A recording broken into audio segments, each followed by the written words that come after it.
Bonjour à tous, dans cette vidéo nous allons apprendre à déterminer l'aire d'un rectangle. À la fin de la vidéo, vous verrez qu'on aura une petite formule qu'on pourra appliquer pour calculer l'aire d'un rectangle, c'est-à-dire qu'on n'aura plus besoin de faire des petites manipulations ou de compter des unités de mesure à l'intérieur de la surface du rectangle, on aura une petite formule à appliquer. Par contre, il est important de bien regarder la vidéo pour comprendre d'où sort cette formule. Imaginons par exemple que nous ayons à déterminer l'aire de ce rectangle qui a une longueur de 10 cm et une largeur de 5 cm. Puisque ce rectangle a une largeur de 5 cm, on peut retrouver sur sa largeur 5 fois la longueur de 1 cm. On comprend bien pourquoi j'ai mis les marques ici. Maintenant, imagine que l'on prolonge ces petites marques vers la droite de manière à tracer des parallèles à la longueur passant par chacune de ces petites marques. Comme ceci.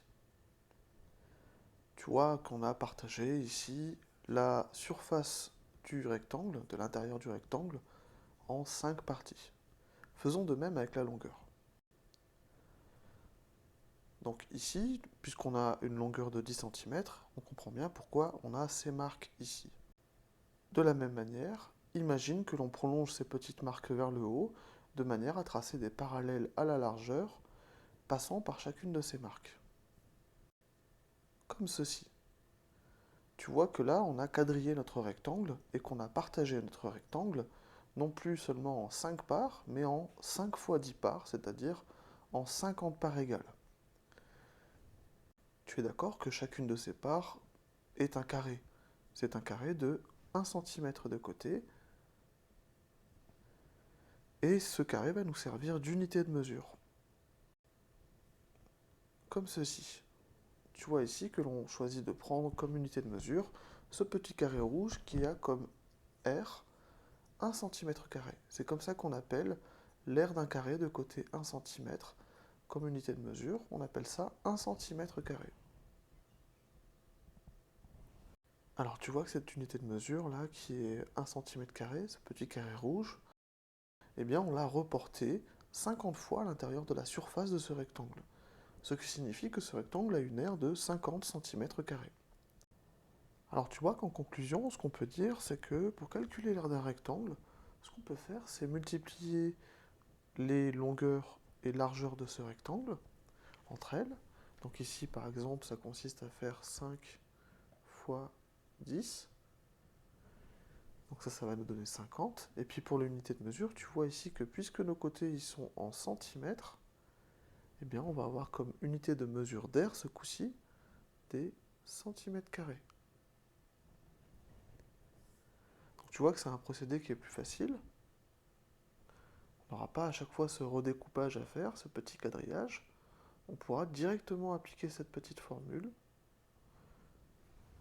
et trouver ici, par exemple, directement 50 cm².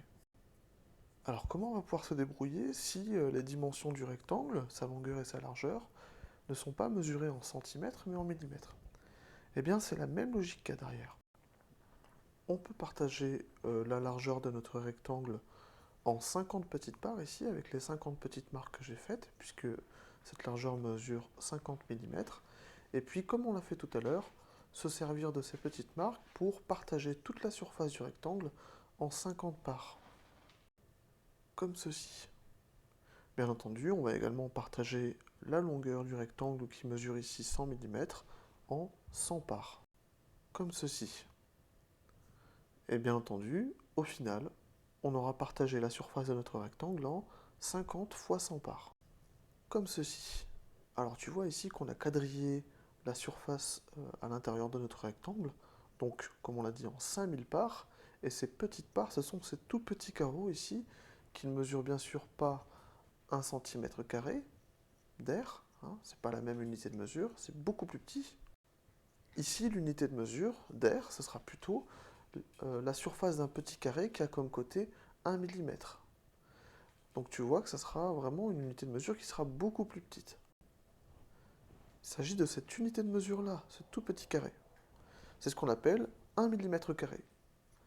Un petit peu comme de la même manière que tout à l'heure on appelait la surface d'un carré de côté 1 cm, 1 cm². Mais tu vois ici que c'est beaucoup plus petit. Donc dans la surface de notre rectangle, on en compte 50 fois 100, des petits carrés comme ça. Si on fait la multiplication, ça nous donne 5000 petits carrés qui nous servent d'unité de mesure, c'est-à-dire 5000 mm².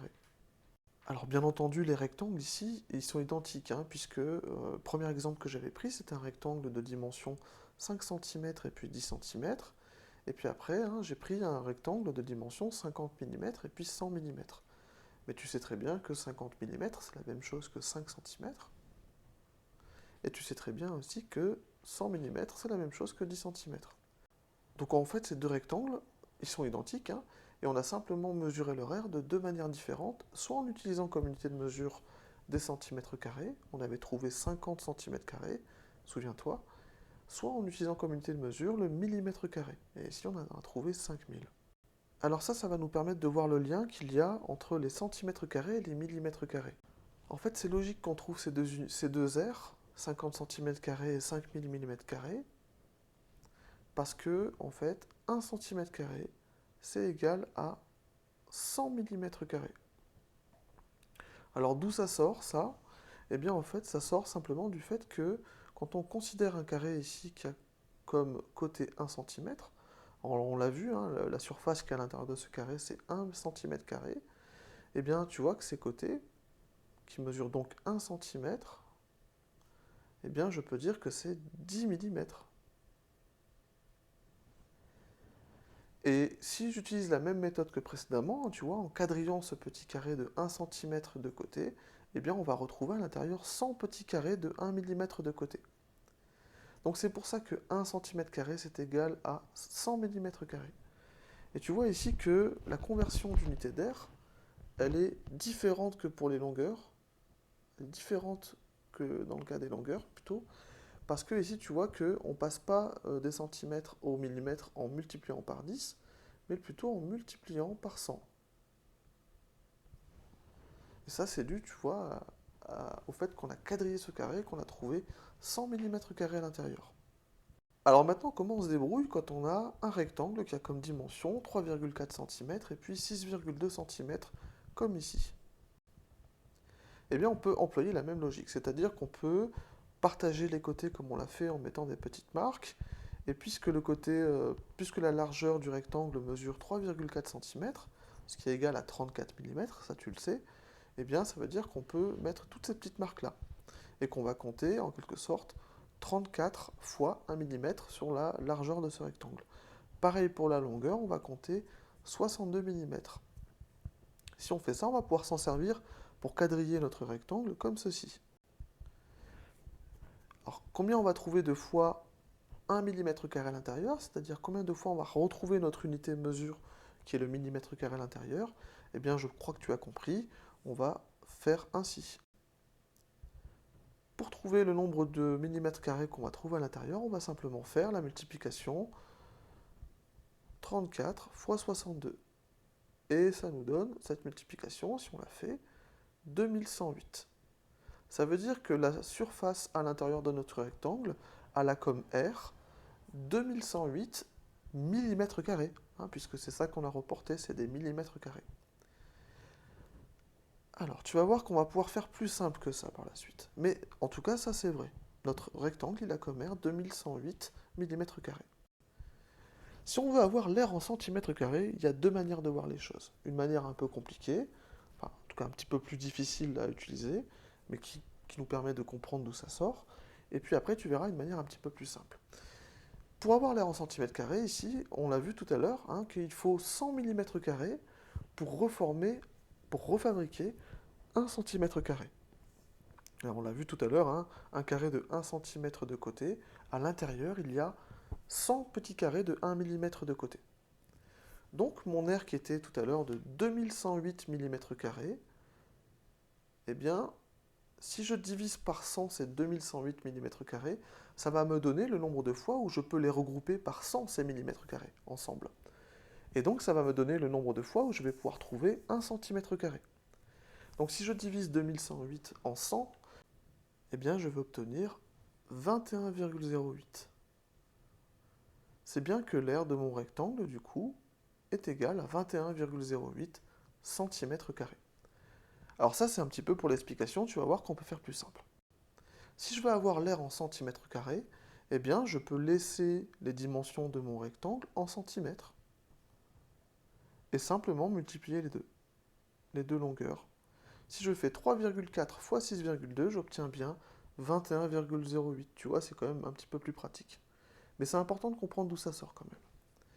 Eh bien, on retrouve bien ici que l'aire de mon rectangle, c'est 21,08 cm².